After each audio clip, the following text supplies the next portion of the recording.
Oh wow, this is awesome. Sí, es todos.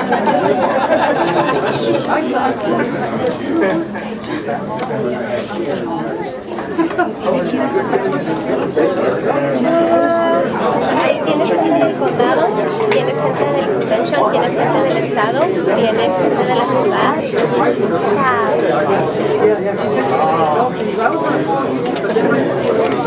it's on. Awesome.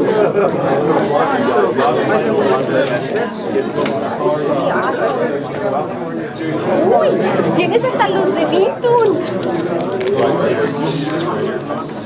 Come on, bro, just flip it behind.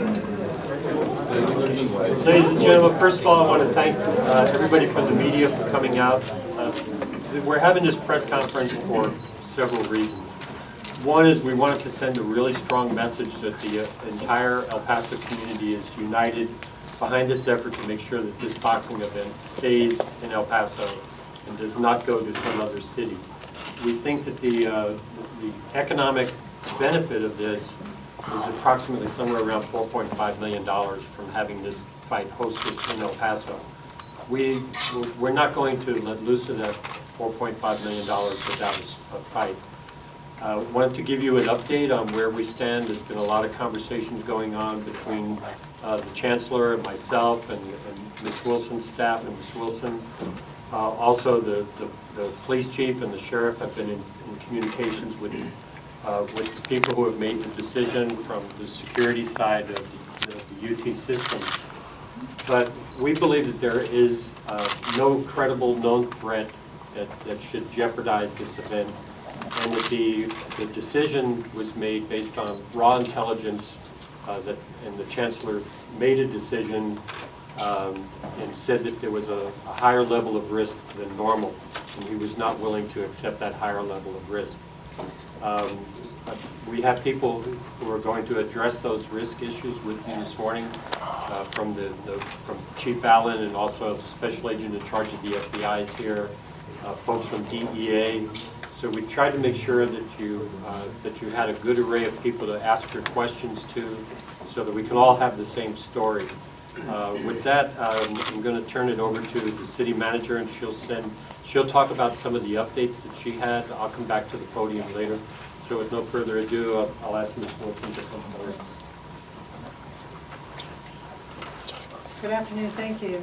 As many of you know, this morning we sent a formal request to the Chancellor's office in the form of an open records request asking for certain information and documentation, including the methodology used to perform the risk assessment and analysis that resulted in the safety concerns warranting the cancellation, specific documentation of any other event that had not been approved in the UT system over the last 5 years, documentation of other similar fight events that have been approved over the past 5 years and where, and also documentation about UT state dollars spent on athletic facility upgrades over the past 5 years. And that's more related to our quality of life bond issue. In addition, we became aware that UT Austin is hosting an ESPN Fight Night event this weekend, and so we followed up with additional open records request as it relates to clarifying why that event was not considered a high risk and ours was. Since then, the police chief has been doing his due diligence at my request, and they'll report on that separately. We have spoken at length with UTEP officials, including the president, Dr. Natalicio, and I really do want to emphasize that UTEP is being as harmed by this decision as this community. And so a lot of people are really upset with UTEP, but it's not UTEP we should be upset with, because they have fought very hard to try to preclude this from happening, but are also a part of the system, so their ability to object to this is far more limited than the communities. And so I do want to commend the mayor and all of the elected officials for taking such an aggressive stance. The mayor is working to organize a delegation to go to Austin. In fact, he has been in contact with one of the UT regions to ask that this item be placed on their agenda if they're meeting next week. If not, a delegation will be going separately in advance of that. In addition, since this morning, We have been working through our state lobbyists to try to get them to do some interference and due diligence for us to try to see if there's a way that we can assist in helping to remedy concerns so that the chancellor might be inclined to reverse his decision. And in the meantime, we are working through our Convention and Visitors Bureau, the Sports Commission, to see if there's a way that we can find an alternate local venue to keep this event in El Paso. Because at the end of the day, I think that's what's really important, is that we retain the activity and economic opportunity in this community. And so we're working very aggressively with the promoter of the event and with our local officials to try to do that. And so that's sort of where we're at today. We don't have anything more specific in terms of decisions, other than every resource that we have is being deployed to try to preserve this event at UTEP if possible, but in the community if nothing else. And I do want to use this as an opportunity to emphasize that I think this situation, what has happened today, just reinforces some of the activities that we're looking at for the quality of life bond election, particularly a major event and entertainment facility, so that we can control our destiny and not have to be at the mercy of someone making an arbitrary decision about a local activity in a facility that we don't have any direct control. So if there's a silver lining out of this, maybe that is the message, that we don't have our own venues to host this that we can control. And so we're at the mercy of other people right now. Okay, thank you. You see the monitors behind me. They're the Oscar de la Hoya fight, which was hosted at the Sun Bowl. 40,000 people attended that event. A lot of them came from Mexico. There was not one incident during that event, and I think that's important for all of us to remember. I've asked Chief Allen to be here with us today so he could go over what our analysis is of the possible threats that this event could have for us. Chief? Thank you, John. Good afternoon, everyone. In looking at the concern that's confronting the city of El Paso and the University of Texas at El Paso, I asked my colleagues in the federal law enforcement agencies to give me their feedback on what we found to be a threat, if there was one. To my left is standing Mark Morgan with the FBI, Special Agent in charge. Behind him is Joe Arapet with the DEA. Both of these gentlemen indicated during my speaking with them that we have no threat assessment that justifies the actions of the UT Regent's office. I spoke to the director of police for the UT Regent's office, and he indicated that the information that he was working on was vetted, and it was vetted to the point where he felt comfortable approaching the UT chancellor and advising that this venue should not go on.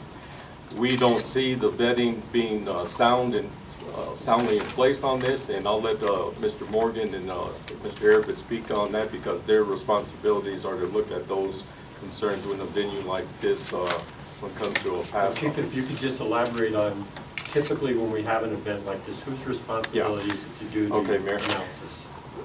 When an event does come to a town like this, UT Austin or UT El Paso becomes the first line of defense, so to speak, that looks at this particular problem as a potential. And then from there, they bring in the resources from their law enforcement partners, which we are one, and advise us of their needs. And at that particular time, we provide those needs because, as I've mentioned in the past, we do have a good working relationship with all law enforcement in this community. So when the venue comes, in this particular case, it was Chief Walsh's responsibility to set up the security potentially for that particular venue. And if there are any special concerns, he looks at that. And that assessment is provided to him by my partners here to my left, which is the FBI and DEA, Homeland Security, and so forth. So on those particular concerns, I'd like Agent Morgan and Agent Arapet to make direct comment. Yes, what I can say at this time is that we know of no known, credible, specific, or direct threat to this event. I think that's important to note at this time. In addition to that, as Chief Allen explained, this event is no different from previous events held here or events held anywhere in the nation. We follow the same procedure. We get together collectively with all the appropriate law enforcement agencies and we conduct a threat assessment. That threat assessment is not done in a singular point of time. It's ongoing as it is right now. We started that assessment some time ago. We've been working with all the law enforcement agencies in here, with Chief Waltz, as Chief Allen said, would be the single point of contact for that. And that assessment is continue and will continue up to and throughout the game. But again, at this time, we know no known, credible, specific, or direct threats to this event. What is the alleged threat, though? What's the nature of that threat? I know of no alleged threat at this time. Again, what I can say is I don't know of a credible, vetted, a specific, direct threat to this event. Seeing that that's more like the rumor mill, it's more appropriate that law enforcement not address the rumors, but I will. Absolutely, Mayor. Okay, the threat that nobody wants to talk about is the fact that Chapo Guzman's son had a child, and that this fighter now is taking care of the wife or the ex-wife and the child. Is there any reason? And I can clear it up. Let me ask the question. Frida Munoz Roman, someone by that name is the current girlfriend of Julio Cesar Chavez Jr. Someone by that name was also the same person who claimed the body of Chapo Guzman's son back in 2008 when he was killed. She has a daughter, and as we understand it, that same woman by the same name, is now the girlfriend of Julio Cesar Chavez Jr. And I think the law enforcement has known that for a long time. The FBI's known it, the DEA's known it, local law enforcement has known it. We still are standing by our position that there is not a known credible threat, and that's not a threat for us. But we believe, we haven't been told this, but we believe that was probably the genesis of the decision that was made. Okay. Yep. Just to echo what SAC Morgan has already said and what Chief Allen said, the DEA offices in the region have not received any information at all on any type of threat regarding the fight. And as you might imagine, we've got we've got sources on the ground, and we've got other technical sources that we use to assess information. I don't want to get into those specific details, but I would suffice to say that we have not received any information at all regarding a threat related to this fight. Can you address the girlfriend theory here? Could a girlfriend shut down a fight? Is that of concern? You know, I think if in fact that is correct, I think it's something that we should be aware of. But I don't see that as a credible threat. And I think there is, you know, I don't want to, as the mayor indicated, I don't want to get into rumors here, but I would say that there's some corroboration that probably needs to be done there. And it might be a rumor, but that seems to be what shut down the fight. Is that because the Sun Bowl's proximity to Mexico is so close? So could the fight be done somewhere else in El Paso? I don't know. I wouldn't be able to answer that. She was present yesterday at the press conference, by the way. Pardon? This woman was present at the press conference yesterday. Okay. Also, I'd like to see if we had any comments from Senator Rodriguez. Did you want to say a few words? And I want to thank you for the letter that you sent. Thank you, Mayor. Well, my comments are just to indicate what efforts we've been making on the legislative side.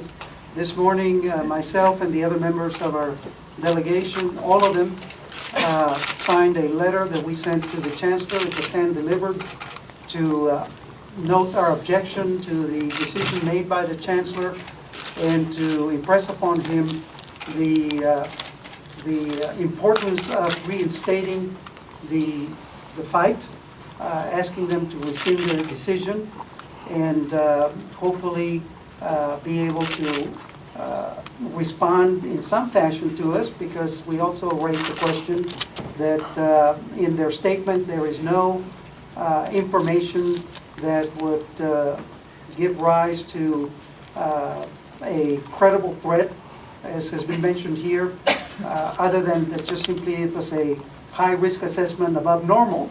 And so that's one of the things that we've done. I talked to the Chancellor yesterday And while at that time I did not know this information about there being no credible threat, I did pose to the chancellor